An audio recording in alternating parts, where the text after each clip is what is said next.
Hello and welcome everybody on which I believe is supposed to be the hottest day of the year, but it's done nothing but mizzle up here in Carlisle.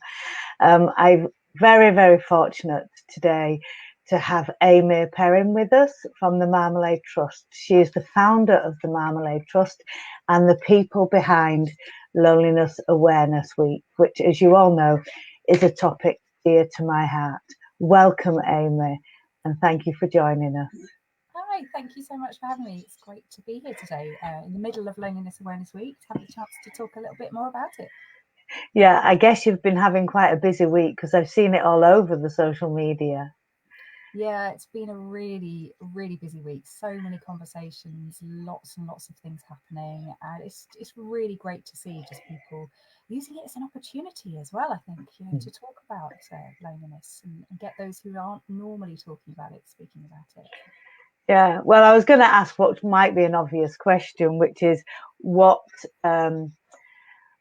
did you set up Loneliness Awareness Week, and what was your intention? What's your hope with having this awareness week around loneliness? Well, so we started Marmalade Trust in 2013, and then back in 2017, I'm actually a health professional by background with 15 years in the NHS, and I remember coming out of a patient's house and then looking. I'd asked them, I've been talking about loneliness, and they looked really shameful and really sad, and they'd said, "I admit it, I feel lonely." And I just stuck with me. I just thought, where has this stigma come from? This shame that's associated with it. It's a really natural, normal emotion. So I went back to team volunteers and said, we've got to do something about this. We've got to raise some awareness. This is going to be crucial in how we get this message across. So that's what we decided to do back in 2017. Just started it based in Bristol with a few volunteers, ran a few events. And then since then, the increase in interest has been absolutely huge, which is really exciting and a really positive thing that we're actually talking about it a lot more. Yeah, no, I've seen that myself. I've been, I think, specifically working on the issue of loneliness since about 2010, but from a place perspective, so about where you live. And I have seen the increase of awareness and people starting to shed that shame about loneliness. And I know we talk about it in a very similar way. Do you want to say what loneliness is so that people sort of can understand that it's not a condition, an illness, or something to be shamed about? Yeah, so it's an unpleasant feeling. It's a subjective feeling, so it feels different for everybody. The definition that I like is it's essentially a mismatch between what you have and what you want to have. So we're thinking about sort of social connections here. I quite like the analogy about it being a warning sign that actually this is a bit like thirst is warning you that you need to have a drink. This is normally the point where I go and grab a drink because I'm just talking about thirst makes me drink. Yeah, but it's like that's a warning sign. That's your body telling you that actually you need to go and have a drink. And actually, loneliness is that feeling. It's that strange, unpleasant feeling that just is advising you that your social contact isn't quite right, and there's a bit of a mismatch there, and it's something that you need to address. It's a very natural, normal emotion. It's not a mental health condition. Loneliness is something that we are all going to experience at some point in our lives. The one thing, regardless of your beliefs, of race, of your sexual orientation, of where you live, one thing as human beings that we all have in common is that we all have to have some level of social connection. And so therefore, if we don't have the right amount, then we're going to experience loneliness. Yeah, I absolutely agree. And some people might think, what is the right amount? And I often say it's usually that person you feel compatible with, or someone that you don't feel you have to explain who you are to. And that can just be one person, it could be three. It is always about the quality of those relationships you have, not how many friends you've got. And for me, looking at it from a place perspective, I will have friends in Leeds and in Wales. But if something happens personal to me, it's those I live alongside that might see that and are more likely to notice that, or I may call upon So I think it's really important that we keep those connections going. But I want, sorry, go on. So it's a really interesting point about that, them having meaningful and important connections as well. And I think that's one thing that we forget as well, is actually that it's about what's meaningful for you. And some people say, we've had a couple of comments this week actually, how can I be in a room with lots of other people and still feel lonely? Well, again, that's just about that meaningful connection. Also, it doesn't have to be loads of people, just one or two of those people, just having someone that you can rely on. Yeah, no, I completely agree. There's nothing worse than being in a room full of people, especially if you don't know many of them. It's quite intimidating. We have both talked about language, so we've named this the language of loneliness. And I know we share a passion of a word we don't like. But why is the way we talk about loneliness, and the fact we ought to talk about loneliness, our own experience and in the wider thing, why is how we talk about loneliness so important to the experience of it?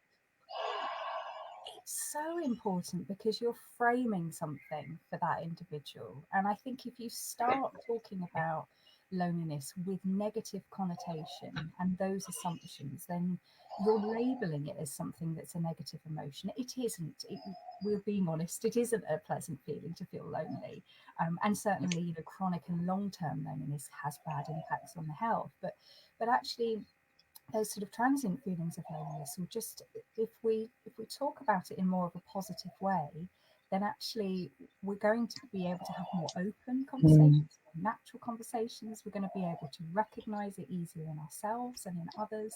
And I think by a lot of this, I mentioned, the patient that said to me about, I admit it, and that shameful look of admit, and you would never say, I admit to feeling thirsty. I admit to feeling angry, or so another emotion. It's a normal human emotion. So actually, I think the language around it is so important. We need to be really careful. And just before we go more deeply into that, I think also using the word loneliness is really important. Quite a few conversations with other organisations and people before about, okay, I want to talk to the people we support about loneliness, but what word should I use? Because I don't really want to talk about it. And actually, we're perpetuating this. We're making this something more than perhaps it is. We're adding to this negative connotation. The more we say it, I've been lonely, I will most likely be lonely again. That's okay. That's really very normal. It's really interesting you say that, because I remember when I did neighbourhood approaches to loneliness, there was two words in there. One was tackling loneliness, and I can't abide the word tackle, and I'm sure we will go on to that. But also people said, can't we reframe it? Can't we talk about, positivity or happiness? And I'm going, well, no, the opposite of happiness is sadness, and the opposite of positivity is negativity. And if you want to talk about something or look at its effect, then you've got to name it. You've got to call it what it is. And I sort of looked at sort of what is the opposite of loneliness, and it's actually intimacy. And it goes back to that, actually, it's that relationship with that person who knows you, and there was no way I was setting up a neighbourhood approaches to intimacy project ever. But going back to the word tackle, I do get up on my soapbox about this, and I'll be honest, and it's everywhere, because people to get stories, to get people hooked and interested, it's all about, we've got to tackle loneliness, as if it's something that you should be ashamed of. It's something you shouldn't be experiencing. And it's like, people might say, I can tackle, hunger.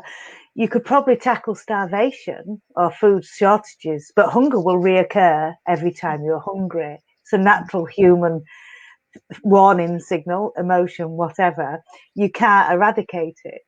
And I feel very strongly the same way about loneliness.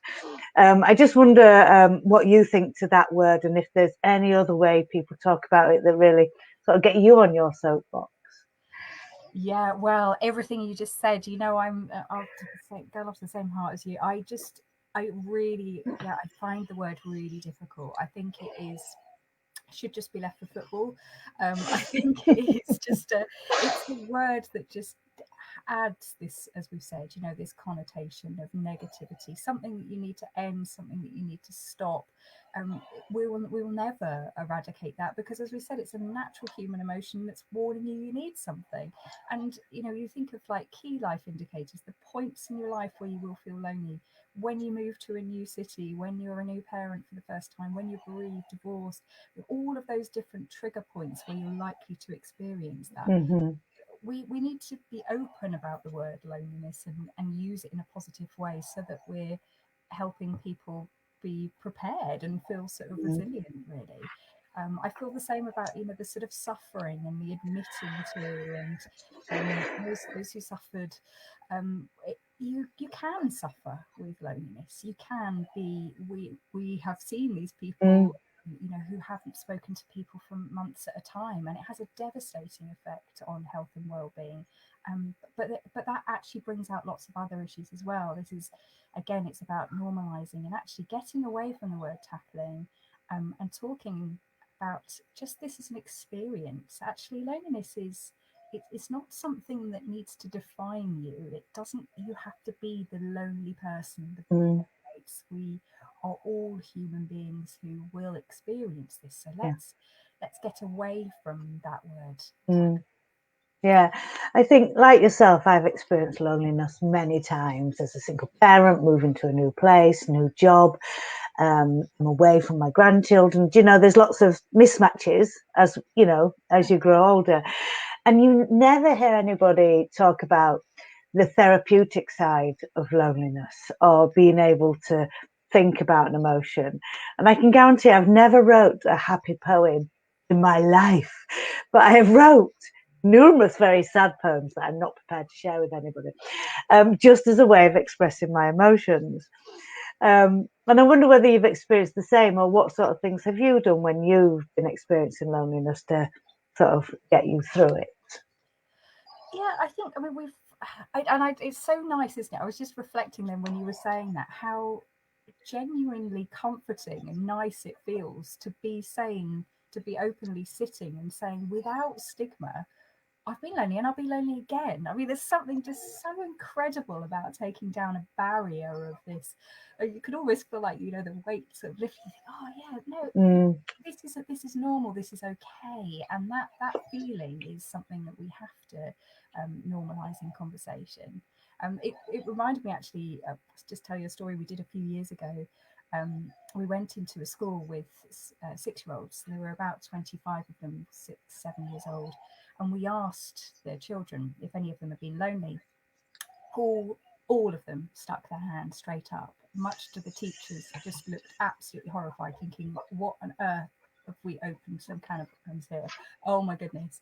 And they all looked at the children were all just sort of waiting. We said, "It's okay, just stay with it. Let's just ask, when have you been lonely?" And they were saying things like, when so and so wouldn't play with me on the monkey bars, when Jimmy wouldn't let me share a sandwich with him yesterday, when I wasn't allowed to walk in the line with him, and all of those things. That's that first feeling of loneliness. So actually, that stigma we're putting on ourselves as adults, and we're naturally just adding this shame and this stigma to this.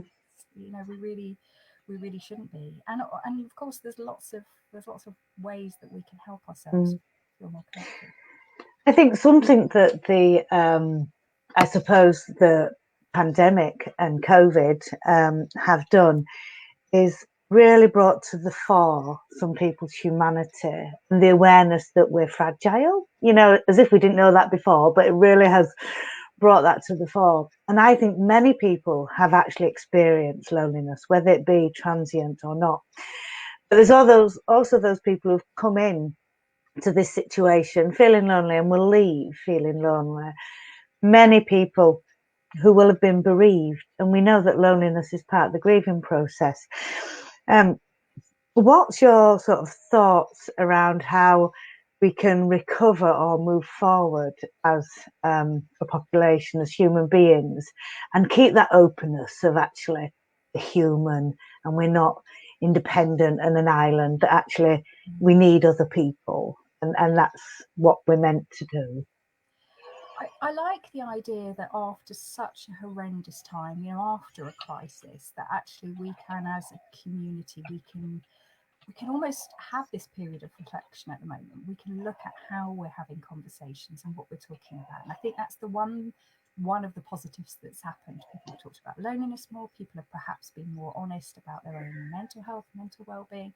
And I think that feels like a really positive thing that we could take forward from this as we start to emerge and go back to the new normal and meet people again, having really natural, normal conversations, of being really open and honest, saying, actually, I felt really lonely. It's been really tough for me. Or also the other side, maybe you felt very connected, or maybe you're an introvert, and actually the solitude of social distancing has given you some time and some peace, some space. We've spoken to people families who have said, we've readjusted our whole life. We will not go back to full swimming, before 10 o'clock on Saturday morning. So we're in this period of reflection about how we are, how we connect, how we interact with our communities, and amazing things like the big lunch that getting people together. We've seen community cohesion at its best, with volunteering, with people sort of helping each other. So we can learn from that. I think let's take this forward and change. Let's avoid this stiff upper lip about not talking about our emotions and feelings. I mean, it'd be wonderful if it does give people permission to be human and to maintain, the fragility that we are. I just think it's really, really important. One of the questions I often get asked is loneliness preventable? I don't know what you think to that, but can you prevent loneliness? There's lots of things you can do to reduce your exposure to loneliness, but I don't think you can prevent it, because I think your connections will change. We all develop as human beings. Some of your best group of friends may go off and have children, and you may not, and so that gives you something less in common. And we're talking in regards to connections, of meaningful connections that are really fulfilling for you, and that's not always going to be the same. And then of course, we've already mentioned that all of those things, we're all likely to be bereaved. Many of us will have a relationship breakdown. Many of us will be single at some point in our life. Many of us will move to a new place. So all of those things can have an impact on that, and I don't think it's something that you can avoid. But what you can do is, by talking about it, by being open, by being honest, by viewing it as a natural, normal emotion, what you're then doing is you're allowing people to have conversations like this that make you feel that it's okay. And now, once you know it's okay, you can then act on it. And actually, you can use loneliness as a really powerful thing to address your life. Use that feeling. Yeah, and I think coming out of the pandemic as well, there's a lot of people who have lost skills, and their self-esteem has been impacted, and their social skills have really been impacted. So I think if you struggled before, there'll be many people struggling afterwards. So I think if we are a little bit kinder and a bit more patient and take it steady, I think it might be an opportunity for a lot more people to sort of come together and form relationships. What would your advice be to those people who are lonely right now, and what would you suggest for them? Well, if you're lonely right now, it's natural. It's a normal, natural emotion. It's okay. So I think there's three sort of steps we talk about. The first one is acknowledging that feeling. So knowing what that feels like for you. We're all different. We all need different levels of social contact. Some of us love speaking on the phone. A lot of younger people don't. It's like texting or Zoom calls or whatever. So kind of acknowledge that it's okay. Talk to people that you've got in your network if you can do. If you feel like it's affecting your health and your well-being, and it's actually affecting your mood, then it might be time to go and see a GP or healthcare professional. The next thing is really just think about what you need as an individual. If you're an introvert, maybe you need less contact. Do you like to fill your Sundays because that's a particularly difficult day? Do you find Monday mornings really hard because you work from home and you're missing the commute? What's your connection like within your communities and your sort of your weak ties? What are you missing? Are you missing groups of people? I think one of the interesting things at the moment is this sort of it's like tribal sort of loneliness or like group loneliness that we're missing. We've not belonged to these networks because we've not been allowed to. So the football hasn't happened in the same way, and we haven't been able to go to church or to choir or to things that where we felt that sense of belonging. So a lot of us have felt loneliness from that. So identify which area is missing for you, and then use this as an opportunity. There's no rush, there's no pressure. Be kind to yourself. Think about what you need, and think, actually, I'm aware of this feeling now. Now I've got an opportunity. I've got a real opportunity to go and seek and find what I need and what's going to be missing out. And it can be exciting. Get new adventure, meet new people. I absolutely agree. And that key word that stuck out there for me was about that being kind for yourself. So many people are experiencing loneliness or low self-esteem, or they do feel it's their fault. They feel they've done something wrong. You know, they might feel nobody is bothered about them, nobody sees them, and all those negative emotions, but they actually stop caring about themselves. And I think the key thing is, if you're feeling lonely, that's the time to really care about yourself, really look after yourself, treat yourself, kind to yourself, be generous with yourself, you know, because there's no point punishing yourself for having negative emotion. You know, it feels miserable and uncomfortable already without you sort of punishing yourself for that. Absolutely. And there's something around that solitude as well. And once you know that, actually, you're so right. You know, being kind to yourself. And the first step is not to go and sign up to 10 different classes. Actually, the first step is to think, well, what do I like doing? Might be having a bath, a cup of tea, sitting in the sun, doing some art, whatever it is. What do I like doing? I'm going to sit and do that for me and be kind to me. Enjoy being with yourself, enjoy those moments, because we need to have time on our own to recharge. So enjoy that moment, and then just take it really slowly. You don't have to rush to join lots of different things. Just start off. And one of the bits of advice we always give is start off locally in your community. Just start putting the bins out when your neighbours are putting them out, so you can say hello, talk about the weather. We love talking about the weather in this country, don't we? Anything is on TV, and then start going shopping local, doing all of those little things that just make you feel connected. You just reminded me that the local trust have just come out with a bit of a sort of toolkit, I suppose, about that community stuff. You know, how you can start. I think the key thing is, just to go back, that we all experiencing loneliness very differently. What might make me feel lonely might not make you feel lonely. You know, so we can't assume that everybody will know that certain thing is making us feel lonely. And also, there's no quick fix. You know, so it's like being on a diet. You can't wait till your life starts when you're thin. You sort of got to enjoy the body you're in until you get there. And I think it's the same. It's about, come on, you've got to be who you are and enjoy who you are until you get there. And I think it's really important that gets across to people. Absolutely. And if you've got that positive mindset as well, I think you notice. So I've had conversations with people who said, you know, I've been in for a week, I'm starting to feel myself get more withdrawn. And you say, just go and walk. You don't have to go and talk to anyone. Just go and buy something in a shop and walk in the local park.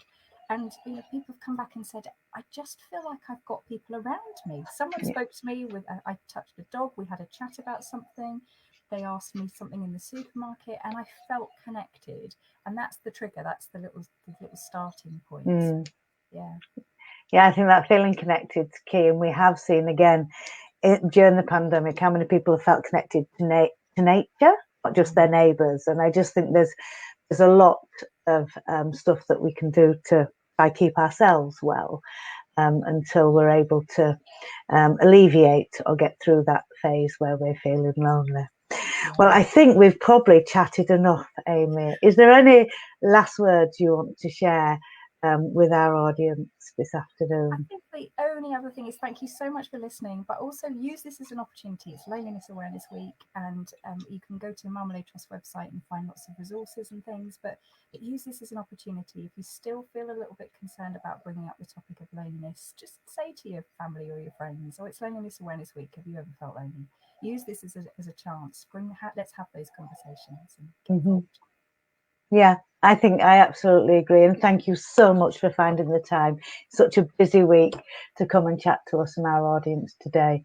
Amy, it's been a real pleasure. And I generally send in a virtual hug for those who want it out there, and best wishes to those who don't. So thank you very much for listening. Take care. Thank you. Bye-bye.